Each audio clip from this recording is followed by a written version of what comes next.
से मतलब कि मतलब वो ऐसे मेंटली भी हैप्पी नहीं रह पाता है और एकेडमिक प्रेशर रहता है, साथ में उसको नॉट सेट का भी प्रेशर रहता है। Hello all the nursing students and NORCET aspirants. Welcome back to my channel. I am Ujala and I cracked NORCET in my first attempt.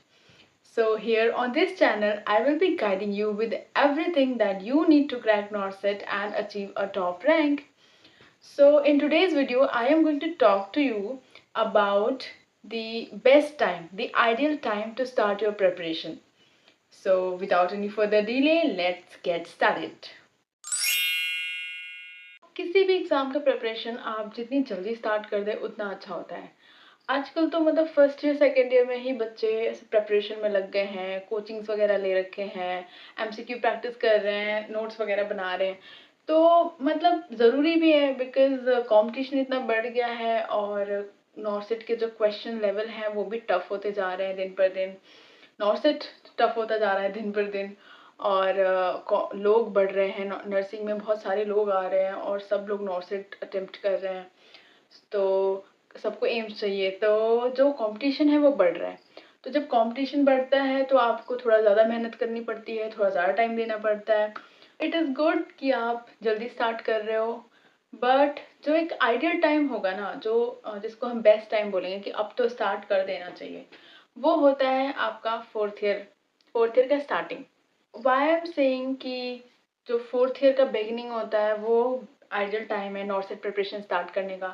Because जो नॉर्सेट है ना उसको ऐसे 6 महीने या 1 साल चाहिए होता है। बिल्कुल बिल्कुल जम के अगर आप 6 महीने प्रिपरेशन कर लोगे ना तो वो मोर देन इनफ है। तो जो मतलब मेरे ख्याल से 6 महीने और एक 6 महीने से 1 साल अगर आपने अच्छे से प्रिपरेशन कर लिया ना तो वो इनफ होता है नॉर्सेट क्रैक करने के लिए। नॉर्सेट को ऐसा नहीं है कि फर्स्ट ईयर से फोर्थ ईयर तक आप लगे हुए हो, कुछ नहीं कर रहे हो, संडे को थोड़ा टाइम मिल रहा है तो घूमने जाने के बजाय यहाँ वहाँ थोड़ा सा टाइम स्पेंड करने के बजाय आप नॉर्सेट के लिए प्रिपेयर कर रहे हो फर्स्ट ईयर से ही। और मतलब ऑलरेडी जो नर्सिंग है वो बहुत उसमें बहुत ऐसे हेक्टिक कोर्स है। तो थोड़ा बहुत आपको टाइम मिले अपने कॉलेज लाइफ में थोड़ा सा फन करो, कॉलेज मेमोरीज बनाओ, ये सब करो।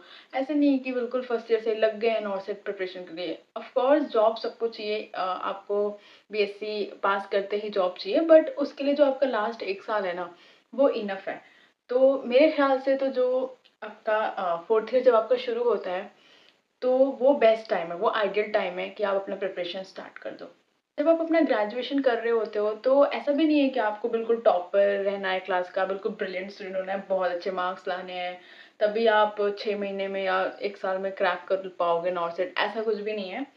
आपको बस थ्रू आउट योर ग्रेजुएशन आपको थोड़ा थोड़ा मतलब पढ़ते रहना है। अब मतलब बिल्कुल टच में रहना है, ऐसा भी नहीं है कि बिल्कुल ही नहीं पढ़ते हैं और किसी तरह बस पास हो रहे हैं। मतलब अच्छा करना है एकेडमिक्स में, ऐसे बहुत बिल्कुल टॉपर नहीं बनना है, बट टॉपर हो तो अच्छी बात है, बट अच्छा करना है। मतलब कि आपको क्या करना है कि अपना थोड़ा बहुत जो आप पढ़ते हो अपने एग्जाम्स के लिए आप थोड़ा बहुत पढ़ते हो और अब प्रैक्टिकल एग्जाम्स के लिए पढ़ते हो। तो और जो क्लिनिकल प्रैक्टिसेस होते हैं जिसमें आप जो नर्सिंग प्रोसेसेस करते हो उसके लिए पढ़ते हो, तो मतलब वो इनफ हो जाते हैं। आप थ्रू आउट 4 साल आप थोड़ा थोड़ा पढ़ते हो और जाके वहाँ पे क्लिनिकल प्रैक्टिस करते हो तो वो आपको इनफ नॉलेज हो जाती है, मतलब जितना ज़रूरत है। तो बस जो बेसिकली आपको ध्यान देना है पूरे अपने ग्रेजुएशन के दौरान वो ये है कि आपको अपना ना क्लिनिकल पार्ट जो है ना वो स्ट्रॉन्ग रखना है। आपका जो प्रैक्टिकल पार्ट है, आप डेली हॉस्पिटल जाते हो तो वहाँ कुछ ना कुछ सीखो और मतलब आइडियल एनवायरनमेंट में सीखना है। मतलब कि ये जो पर्टिकुलर चीज़ है वो आइडियली कैसे करना होता है, बुक बुक में क्या लिखा होता है, क्योंकि बुक में कुछ और लिखा होता है, प्रैक्टिकल कुछ और होता है। तो उसमें आपको ध्यान देना है कि मतलब बुक बुक में क्या है, थ्योरेटिकली क्या चीज़ें हैं और प्रैक्टिकली क्या फॉलो हो रही हैं। तो इससे क्या होगा ना आपका बेस स्ट्रांग बनेगा और अगर आपका बेस स्ट्रांग है तो फिर बिल्डिंग बनाने में तो कितना ही टाइम लगेगा। जो आपका ग्रेजुएशन पीरियड होता है ना उसमें बस आपको अपना बेस स्ट्रांग बना लेना है, अपने बेसिक्स क्लियर रखने हैं, प्रैक्टिकल का आपको नॉलेज होना चाहिए, नर्सिंग प्रोसेसेस जो होते हैं, बहुत सारे प्रोसेसेस जो होते हैं उनका नॉलेज होना चाहिए आपको, बस इतना ही काफ़ी है। इसके बाद आप जब फोर्थ ईयर स्टार्ट होता है आपका तो वहाँ से आप अपना कंप्लीट नॉर्सेट का बिल्कुल अच्छे से प्रिपरेशन स्टार्ट कर दो। देखो, 2 तरह के बच्चे होते हैं, एक तो वो जिन्होंने फर्स्ट ईयर सेकंड ईयर में अपना प्रिपरेशन स्टार्ट कर दिया और एक वो जिन्हें मैं बता रही हूँ, जो फोर्थ ईयर में जाके अपना प्रिपरेशन स्टार्ट करेंगे या इंटर्नशिप में जाके अपना प्रिपरेशन स्टार्ट करेंगे। तो जो फर्स्ट ईयर में सेकेंड ईयर बच्चा स्टार्ट कर रहा है वो ऑलरेडी एकेडमिक प्रेशर से जूझ रहा है ना, बहुत एकेडमिक प्रेशर होता है नर्सिंग में। और उसके अलावा उसको थोड़ा सा टाइम मिल रहा है सैटरडे को या संडे को या किसी दिन हॉलीडे में, तो वो क्या कर रहा है, अपने नोट्स बना रहा है, पढ़ाई कर रहा है ना, बाहर नहीं जा रहा है, घूमने नहीं जा रहा है, फ्रेंड्स के साथ कहीं नहीं जा रहा है। और दूसरों को देखता है तो उसको बुरा लगता है कि यार ये तो घूम रहे हैं, ये वो, मैं नहीं जा पा रहा हूँ। फिर सोचता है कोई बात नहीं, पढ़ लेती हूँ ऐसे वैसे, ठीक है। तो मन से भी बिल्कुल उदास रहता है और थोड़ी थोड़ी करके उससे जितने एफर्ट्स हो पाते हैं करता है मुश्किल से। और फिर उसको ऐसे मतलब कि मतलब वो ऐसे मेंटली भी हैप्पी नहीं रह पाता है और एकेडमिक प्रेशर रहता है, साथ में उसको नॉर्थ सेट का भी प्रेशर रहता है। तो जब वो मतलब फोर्थ ईयर जब वो पास आउट होता है, तो जब वो मतलब घर पे अपनी पढ़ाई करते हैं या फिर मॉक टेस्ट वगैरह देते हैं, तो उनके कम मार्क्स आते हैं, क्योंकि ऑफ कोर्स सबके कम मार्क्स आते हैं शुरू में। तो जब वो कम मार्क्स आते हैं तो वो डिमोटिवेट हो जाते हैं कि मैंने तो 4 साल पढ़ाई किया, मैं तो मतलब घूमने-फिरने भी नहीं जाती थी, मैं तो बस पढ़ाई कर रही थी, फिर भी मेरे मार्क्स कम आ रहे हैं, ये वो। तो बच्चा डिमोटिवेट हो जाएगा, वो सोचेगा कि जब मेरे 4 साल में कुछ नहीं कर पाई मैं, तो फिर अब बचे हुए 1-2 महीने में तो क्या ही कर लूँगी, है ना? तो वो डिमोटिवेट हो जाता है। और ऐसा मतलब मोस्ट ऑफ द केसेज़ में ऐसा होता है, मैं नहीं कह रही कि सब केसेज़ में ऐसा होता है, बहुत सारे बच्चे अच्छा भी परफ़ॉर्म करते हैं, पर शुरू में ना सबके ही मार्क्स कम आते हैं। बट वहीं पे जो वो बच्चा है जिसने 4th ईयर या इंटर्नशिप में स्टार्ट किया है, तो वो अपने थोड़ा-थोड़ा करके पढ़ता है, नोट्स-वोट्स बनाता है थोड़ा-थोड़ा। और फिर जब वो कंप्लीट करते हैं अपना नर्सिंग, और उसके बाद जो एग्ज़ाम के बीच का जो पीरियड होता है, उसमें जब वो पढ़ते हैं और टेस्ट वगैरह देते हैं, तो वो टेस्ट में वो भी मतलब ओकेश ही करते हैं, बहुत अच्छा शुरू में नहीं करते हैं हर लोग। तो उसके कम मार्क्स आते हैं तो बच्चा सोचता है कि अभी तो मैंने कितना ही मतलब एफर्ट्स डाले हैं, अगर मैं थोड़ा और एफर्ट्स करूँगा तो थोड़े और मार्क्स आएँगे मेरे, अच्छे आएँगे। और ऐसा होता है, तो उनको अच्छा लगता है, मोटिवेशन आता है, तो फिर वो और एफर्ट्स डालते हैं और मोटिवेशन आता है और पढ़ते हैं और अच्छे मार्क्स आते हैं। तो ऐसे-ऐसे करके मतलब मुझे ऐसा लगता है कि आप कम टाइम दो, इफ़ेक्टिव टाइम दो। बिल्कुल आप मेंटली हैप्पी रहो, खुश-खुश मतलब खुश-खुश होके पढ़ना है, और बिल्कुल ऐसे नहीं स्ट्रेस्ड वगैरह होके परेशान होके पढ़ रहे हैं, हर तरफ से प्रेशर है, पढ़ाई का, होम सिकनेस, ये वो, कॉलेज का असाइनमेंट, प्रैक्टिकल, एग्ज़ाम, ये वो, साथ में पढ़ाई भी करे जा रहे हैं नॉर्थ सेट के लिए। इससे अच्छा है कि जो लास्ट का आपका 6 महीना है या जो लास्ट का आपका 1 साल है, उसमें आप पढ़ाई करो और अच्छे से पढ़ाई करो, अपना पूरा 100% दो कि इसी बार मैं अपना पूरा दूँगी और अच्छा करूँगी एग्ज़ाम में। तो मुझे वो वाला कांसेप्ट ज़्यादा अच्छा लगता है कि आप कम टाइम दो बट इफ़ेक्टिव टाइम दो, अपना पूरा मेहनत करो, अपना 100% दो, मतलब है ना, ऐसे मतलब केवल मतलब दिल से पूरा फुल फ़ोकस देना है, तो वो मुझको ज़्यादा सही लगता है। वैसे तो ये मैं अपने पर्सनल एक्सपीरियंस से बता रही हूँ, मतलब ऐसा भी नहीं है कि जो बच्चे मेरी क्लास में फर्स्ट ईयर से सेकंड ईयर से नॉर्थ सेट का प्रिपरेशन कर रहे थे, उनमें सबका नॉर्थ सेट क्रैक हो गया। और ऐसा भी नहीं है कि जो बच्चे लास्ट के 6 महीने में पढ़े थे या 1 साल में पढ़े थे, उनमें सबका नहीं हुआ। उनमें बहुत सारे बच्चों ने क्रैक कर लिया। तो मतलब इट्स अबाउट योर एफर्ट्स, आपने कितने कम टाइम में कितना ज़्यादा एफर्ट दिया है, वो मैटर करता है। जिन्होंने अपना 100% दिया वो क्रैक कर लिए हैं, जिन्होंने 4 साल 3 साल में भी अपना 100% नहीं दिया वो नहीं क्रैक कर पाए। वैसे तो आइडियल टाइम कुछ नहीं होता, जब जागो तभी सवेरा। जैसे मैं थी, मैं लास्ट के 3 महीने में शायद जागी थी।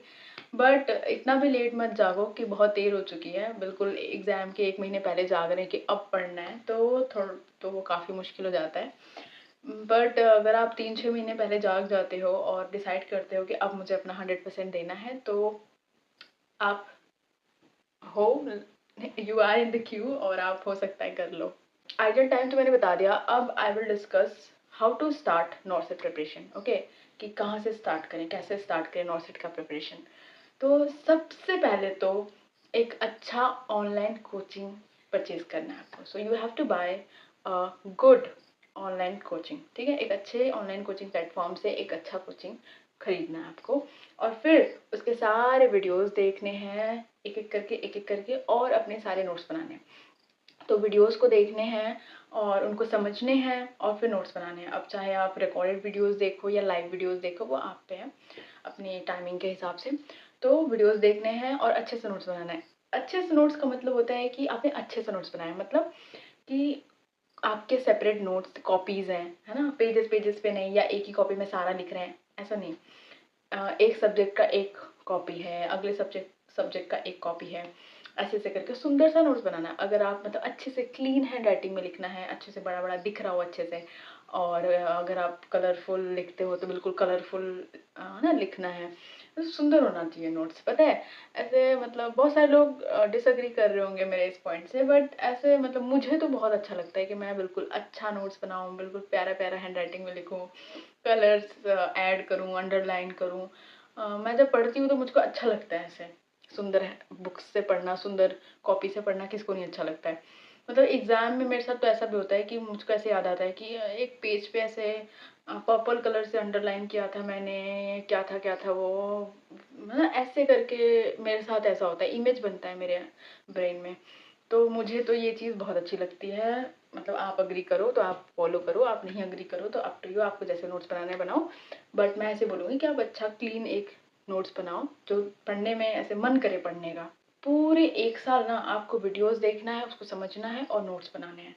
और सारे सब्जेक्ट के नोट्स बना लेने हैं, और अगर आपको टाइम मिले तो आप पीआर यादव या टारगेट हाई दोनों में से कोई भी एक बुक या दोनों बुक उनके एमसीक्यू सॉल्व कर सकते हो।